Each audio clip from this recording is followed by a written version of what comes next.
জুলাই আন্দোলনে চট্টগ্রামে নিহত ওয়াসিম হত্যা মামলার আসামি সাবেক এমপি ফজলে করিম চৌধুরীর পরিবারের কাছে ফোন দিয়ে ঘুষ চাওয়ার কথা স্বীকার করেছেন prosecutor Saimum.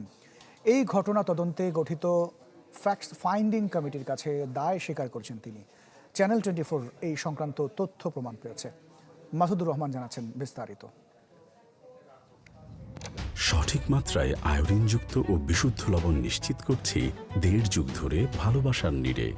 ACI pure salt মেধা বিকাশে সাহায্য করে।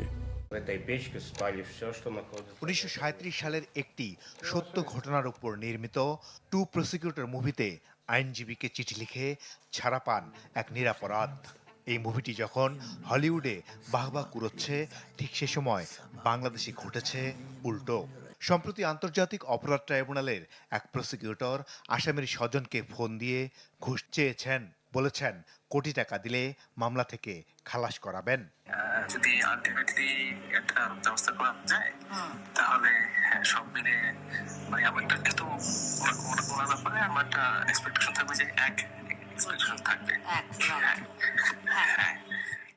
গেল মার্চের ৯ তারিখ চ্যানেল 24-এর হাতে আসা এক বিচার প্রার্থীর কাছে প্রসিকিউটর সাইমুম রেজা তালুকদারের কোটি টাকা ফাঁসের অডিও আসে। সে সংবাদ প্রকাশের পর ঘটনা তদন্তে গঠন করা হয় ফ্যাক্টস ফাইন্ডিং কমিটি। চ্যানেল 24 জানতে পেরেছে তদন্তে প্রমাণ মিলেছে কোটি টাকা ঘুষ চাওয়ার। জুলাই আন্দোলনে চট্টগ্রামে ওয়াসিম হত্যার আসামি সাবেক এমপি ফজলে করিম চৌধুরীর আইনজীবীকে ২০ বারের বেশি ফোন দেন প্রসিকিউটর সাইমুম। এটি তদন্ত কমিটির কাছে স্বীকারও করেছেন তিনি। এই বিষয়ে একটা ফ্যাক্টস ফাইন্ডিং কমিটি আমরা গঠন করেছি। ফ্যাক্টস ফাইন্ডিং কমিটি আমরা কাজ করছি। ইতিমধ্যে আমরা যেটা পেয়েছি যে এই পর্যন্ত যে এই অডিও রেকর্ডটার সত্যতা আমরা পেয়েছি এবং সেখানে দুইজনেরই কথোপকথন আছে, কিন্তু এর বাইরে তাদের মধ্যে কোনো লেনদেন হয়েছে কিনা বা এই জাতীয় সেটা আমরা খতিয়ে দেখছি। এটা আমাদের ফ্যাক্টস ফাইন্ডিং কমিটি আমরা তদন্ত করে দেখছি। আপনারা জানেন যে ইতিমধ্যে আমরা যখন তাকে এই বিষয়টা তাকে আমরা জিজ্ঞাসাবাদ করেছিলাম তখন তিনি কিন্তু স্বেচ্ছায় পদত্যাগ করেছেন। পদত্যাগ করা সত্ত্বেও আমরা এই বিষয়টা তদন্ত অব্যাহত আছে।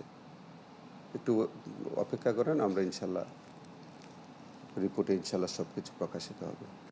ট্রাইব্যুনালের এই ন্যাক্কারজনক ঘটনায় সাইমুম একাই জড়িত কিনা এ নিয়ে অধিকতর জিজ্ঞাসাবাদের কথা জানালেন চিফ প্রসিকিউটর।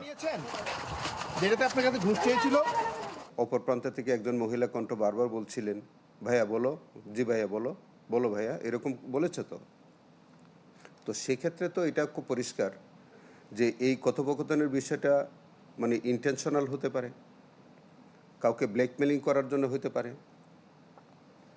আবার সেখান থেকে একটা বিষয়কে বিতর্কিত করার জন্য এরকম কথোপকথনের ফাঁদ পাততে পারে।